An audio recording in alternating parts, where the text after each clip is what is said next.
Welcome back to Public Affairs on Peach. I'm Karen Greer. October represents many things, but for survivors and their families, it's the month of pink. From pink ribbons to pink tutus, it's a symbol of the fight against breast cancer. Well, one way is early detection through genetic testing. Dr. Erin Bowman of Atlanta Breast Care and survivor Larissa DeBose are both here to share more. But first, we're going to take a look at some of the advancements in genetic testing and whether it's right for you. After Fran Heller was diagnosed with a breast tumor, genetic testing showed she had an inherited predisposition to cancer.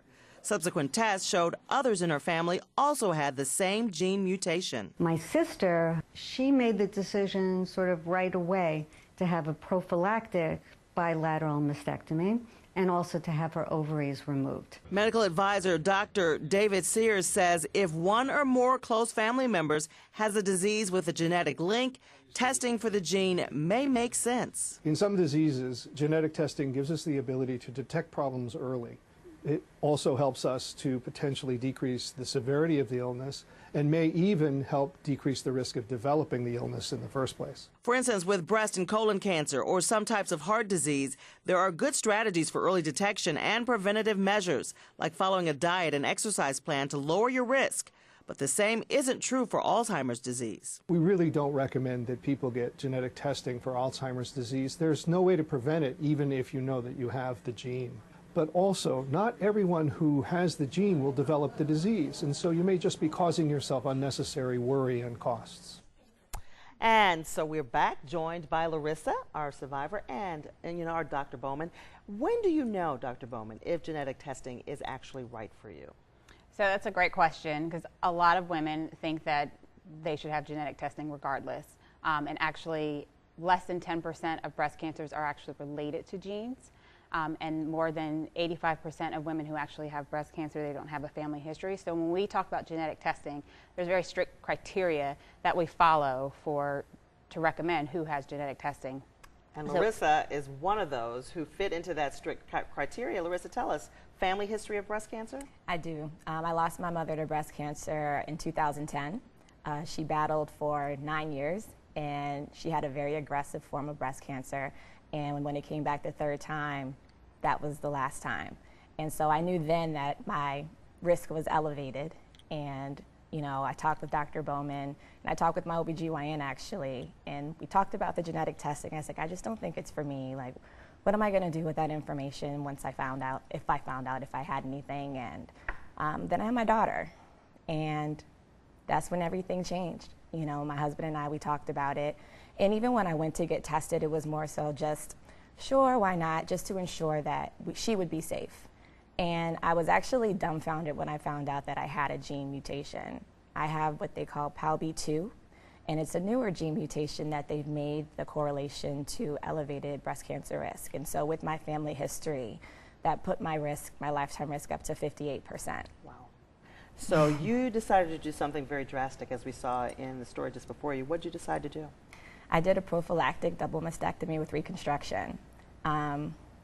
I'm an individual who the only time I had ever been in the hospital for myself was to have my daughter. Never been sick, really. Never been to the ER for anything. And here I am, walking into a major surgery. But the peace of mind on the other side, and knowing that I would be able to be here for my daughter after seeing everything that my mother went through, in remembering the dark space that I went to after I lost her and the grief and not wanting my daughter to have to go through that, I figured there was no other question for me and my family. Well, you can imagine seeing her go off to college and seeing her get married and seeing her children. Dr. Bowman, how common is this? So the genes themselves, like I said, only about 10 to 15% of patients have the gene mutations.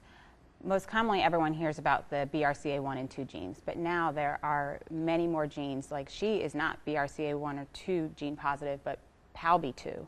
So we now, because of advancements, are able to test for many more genes that are associated with breast cancer and maybe other cancers as well, like ovarian, colon, pancreatic, prostate cancers, melanomas. So when we see those things also in family histories, we also recommend genetic testing for women, because now we have panel testing, not just for single genes.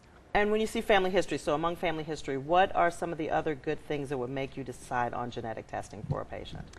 So for patients with a breast cancer diagnosis, if they're newly diagnosed less than age 50, then we recommend genetic testing. If they're diagnosed with something called triple negative breast cancer less than age 60, we recommend genetic testing.